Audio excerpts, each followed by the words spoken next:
প্রিয় শিক্ষার্থীবৃন্দ, তোমরা ভালো আছো? আমিও ভালো।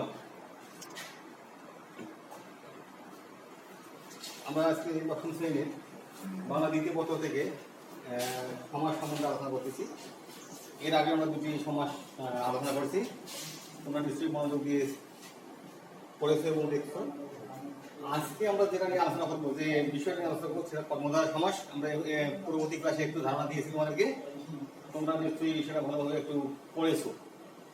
আমি তোমাদের সঙ্গে শেয়ার করতেছি কর্মধারয় সমাস সম্পর্কে, তোমরা মনোযোগ দিয়ে দেখবা। তাহলে প্রথমে আমরা কর্মধারয় সমাস সম্পর্কে জানবো যে কি কর্মধারয় সমাসটা কি। তোমরা অবশ্যই সবাই বলতে পারবা, আমি তোমাদের সাথে শেয়ার করতেছি। যে সমাসে ব্যাসবাক্যের পূর্বপদ, ভালো করে শোনো, যে সমাসের ব্যাসবাক্যের পূর্বপদ বিশেষণ এবং পরপদ বিশেষ্য। ব্যাসবাক্যের পূর্বপদটা হলো বিশেষণ এবং ব্যাসবাক্যের পরপদটা হলো বিশেষ্য, এবং মধ্যপদ লোপ হয়ে মধ্যের যে পদটা আছে সেই পদটা লোপ পাবে, তাকেই আমরা বলবো কর্মধারয় সমাস। আরেকবার শোনো, যে সমাসে ব্যাসবাক্যের পূর্বপদ বিশেষণ এবং পরপদ বিশেষ্য এবং মধ্যপদটি লোপ পায়, লোপ হয়ে যায়, তাকে কর্মধারয় সমাস বলে। ঠিক আছে? আচ্ছা, যেমন তাহলে আমরা একটা উদাহরণ দিতে পারি।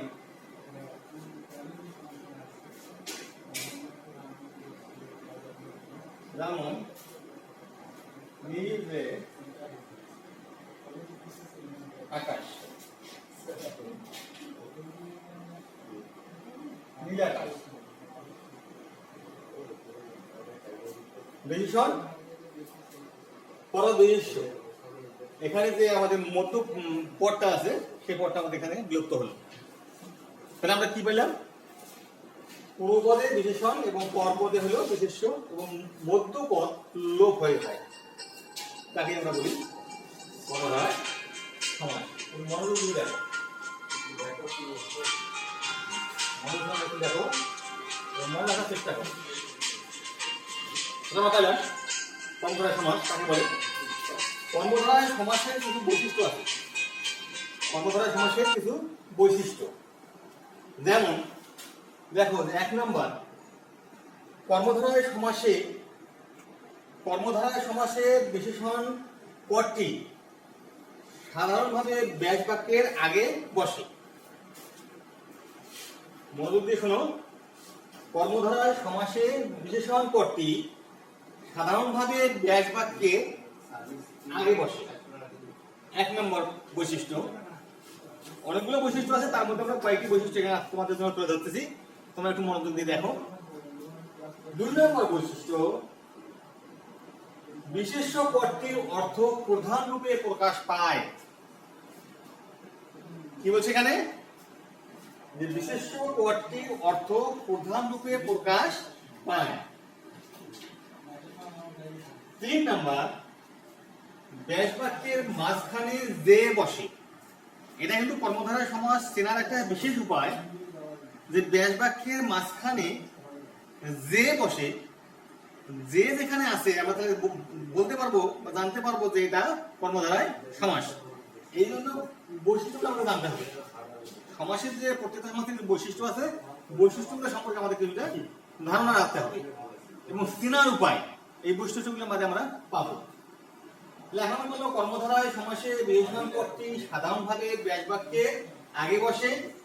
2 নম্বর বৈশিষ্ট্য, বিশেষ্য পদটির অর্থ প্রধান রূপে প্রকাশ পায়। 3 নম্বর বৈশিষ্ট্য, ব্যাসবাক্যের মাঝখানে যে বসে। ঠিক আছে? 4 নম্বর, ব্যাসবাক্য করার সময় যে, সে, হা, সেই, তা, তিনি ইত্যাদি এই সমস্ত জিনিসগুলোকে আমাদের ব্যাসবাক্য করার সময় প্রয়োজন হয়। কোন সমাসে? কর্মধারয় সমাসে। 5 নম্বর বলছে মহান, মহৎ, মহতী। মহান, মহৎ, মহৎ স্থানে মহা, কু স্থানে কুত, কা স্থানে ক হয়। কি বলছে এখানে? মহান, মহৎ, মহতী স্থানে মহা, কু স্থানে কুত, কা পদ হয়। যেমন মহান যে রাজা, মহারাজা। উ যে আকার, পদাকার। মহতী যে কীর্তি, মহাকীর্তি। কি বলছে এখানে? আমাদের সংজ্ঞায় বলছে যে মহান, মহৎ, মহতী স্থানে মহা, কু স্থানে কুত, কা পদ হয়। তেমনি উদাহরণের সময় আমরা পাবো মহান যে রাজা, মহারাজা। কু যে আকার, পদাকার। মহতী যে কীর্তি, মহাকীর্তি। বুঝছো সবাই? মনোযোগ দিয়ে দেখো। 6 নম্বর বৈশিষ্ট্য বলছে কর্মধারয় সমাসে ব্যাস বাক্য করার সময় পূর্বপদে স্ত্রীবাচক বিশেষ্য পদ সব সময় পুরুষবাচক হয়ে থাকে। এটা একটু মনোযোগ দিয়ে দেখো, মনে রাখার চেষ্টা করো। 6 নম্বর বৈশিষ্ট্য বলছে, বিশেষ একটা পয়েন্ট, কর্মধারয় সমাসে ব্যাস বাক্য করার সময় পূর্বপদে স্ত্রীবাচক বিশেষ্য পদ হয়। বিশেষ্য পদ সব সময় পুরুষবাচক হয়ে থাকে। যেমন সুন্দরী যে বালিকা, যেমন সুন্দরী যে বালিকা, সুন্দর বালিকা। মহতী যে কীর্তি, মহাকীর্তি। তাহলে আমরা মোটামুটি কয়েকটা বৈশিষ্ট্য আমরা পেয়েছি।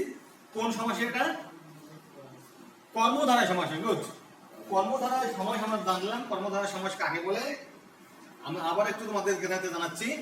কর্মধারয় সমাস হলো যে সমাসে ব্যাস বাক্যের পূর্বপদ বিশেষণ এবং পরপদ বিশেষ্য ও মধ্য যে আমাদের পদটা থাকে সেই পদটার লোপ পায়, তাকে কর্মধারয় সমাস বলে। কর্মধারয় সমাসের কিছু বৈশিষ্ট্য রয়েছে। যেমন যে বৈশিষ্ট্যগুলো হলো, কর্মধারয় সমাসে বিশেষণ পদটি সাধারণভাবে ব্যাস বাক্যের আগে বসে। 2 নম্বরটা হলো বিশেষ্য পদটির অর্থ প্রধান রূপে প্রকাশ পায়। 3 নম্বর ব্যাস বাক্যের মাঝখানে যে বসে। 4 নম্বর ব্যাস বাক্য করার সময় যে, সে, হা, সেই, তা, তিনি ইত্যাদি হয়। 5 নম্বর বৈশিষ্ট্য বলছে মহান, মহৎ, মহতী স্থানে মহা, কু স্থানে কুত, কা পদ হয়। যেমন মহান যে রাজা, মহারাজা। কু যে আকার, পদাকার। মহতী যে কীর্তি, মহাকীর্তি। নাম্বার 6 নম্বর পয়েন্টে দেখো তোমরা, কর্মধারয় সমাসে ব্যাস বাক্য করার সময় পূর্বপদে স্ত্রীবাচক বিশেষ্য পদ সব সময় পুরুষবাচক হয়ে থাকে। যেমন সুন্দরী যে বালিকা, সুন্দর বালিকা। মহতী যে কীর্তি, মহাকীর্তি। ঠিক আছে বুঝছো সবাই? হ্যাঁ, তুমি মনোযোগ দিয়ে দেখবা, মনোযোগ দিয়ে শুনবা, তাহলে আমরা কর্মধারয় সমাসটা সহজে বুঝতে পারবো। এখন আমি বৈশিষ্ট্যটাকে মুছে দিলাম।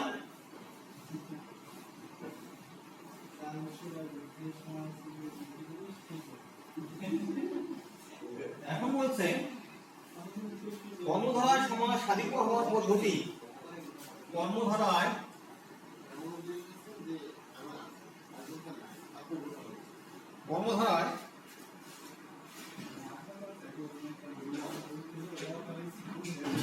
সমাস সাধিত হওয়ার পদ্ধতি। 1 নম্বরটা হলো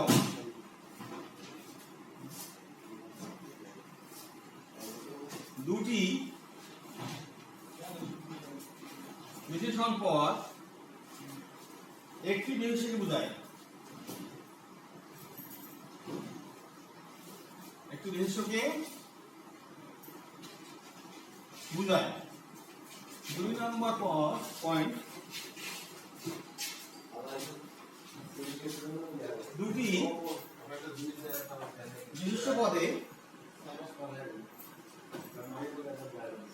দুটি বিশিষ্ট পদে একই ব্যক্তি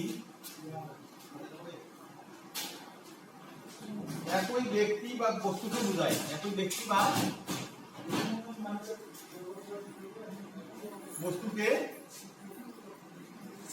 বোঝায়। 3 নম্বর, দেখো তোমরা একটু মনোযোগ দিয়ে দেখবে। 3 নম্বর, কার্যে পরস্পর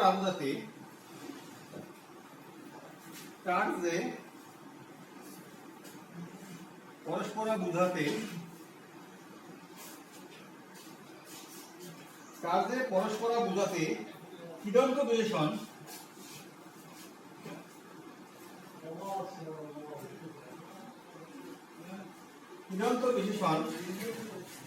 পদেও কর্মধারয় সমাস হয়। পদেও কর্মধারয় সমাস হয়। 4 নম্বরটা হচ্ছে পূর্বপদে স্ত্রীবাচক বিশেষণ পূর্বপদে স্ত্রীবাচক বিশেষণ থাকলে কর্মধারয়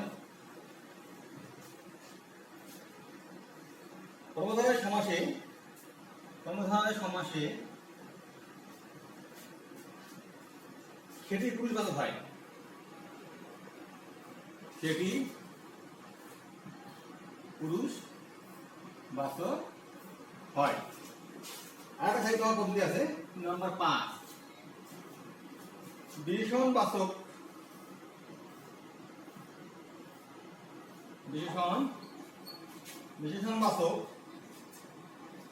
মহান বা মহৎ শব্দ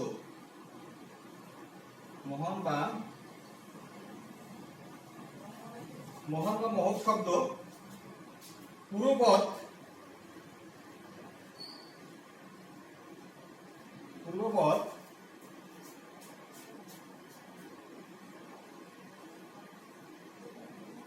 মহৎ বা মহান হয়। আমরা এর আগে কর্মধারয় সমাসের বৈশিষ্ট্য পাইলাম। এরপর কর্মধারয় সমাস সাধিত হওয়ার পদ্ধতি, কিভাবে সমাসটা সৃষ্টি হয়। তাহলে 1 নম্বর পয়েন্টে বলছে দুটি বিশেষণ পদ একটি বিশেষ্য বুঝায়।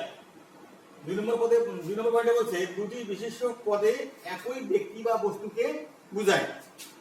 3 নম্বর হলো কার্যে পরস্পর বুঝাতে কৃদন্ত বিশেষণ পদেও কর্মধারয় সমাস হয়। 4 নম্বর বলছে পূর্বপদে স্ত্রীবাচক বিশেষণ থাকলে কর্মধারয় সমাসে সেটি পুরুষবাচক হয়ে থাকে। 5 নম্বর পয়েন্টে বলছে বিশেষণ বাচক মহান বা মহৎ শব্দ পূর্বপদ মহৎ বা মহান হয়। তাহলে আমরা মোটামুটি কর্মধারয় সমাসের বৈশিষ্ট্য এবং কর্মধারয় সমাস সাধিত হওয়ার পদ্ধতি একটু আমরা জানলাম। তাহলে নিশ্চিত মনে রাখছো যে কর্মধারয় সমাসটাকে আগে বলে এবং কর্মধারয় সমাসটা চেনার একটা বিশেষ উপায় আছে যে কর্মধারয় সমাসের ব্যাস বাক্যের মাঝখানে যে থাকে, যেই অবশ্যই মনে রাখবা। তাহলে আমরা বুঝবো সেটা কর্মধারয় সমাস। এখন আমরা কর্মধারয় সমাস নির্ণয়ের পদ্ধতি জানবো ছোট্ট করে।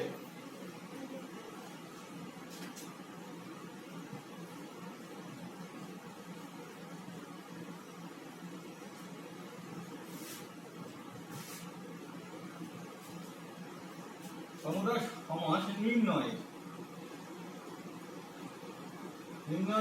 পদ্ধতি।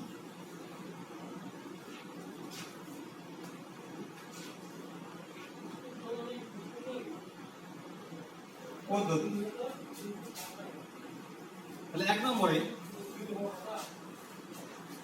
এই সমাসে প্রথম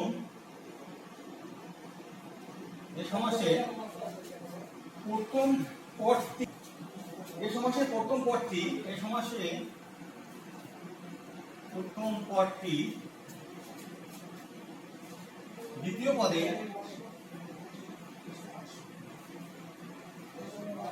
দ্বিতীয় পদে বিশেষণ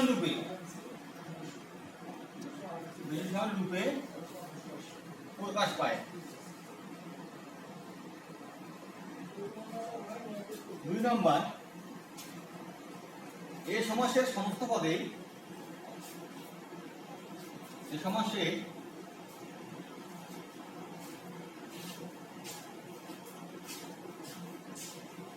সমস্ত পদের দ্বিতীয় বা পর পদের অর্থ প্রদান পায়। দ্বিতীয় বা পর পদের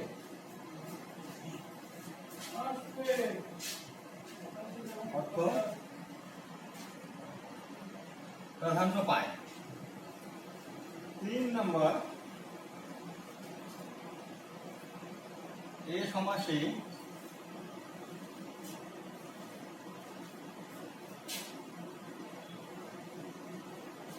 ব্যাস বাক্যের মধ্যে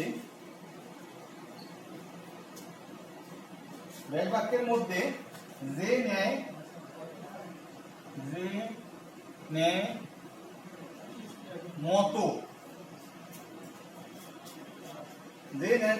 মতো প্রভৃতি থাকে।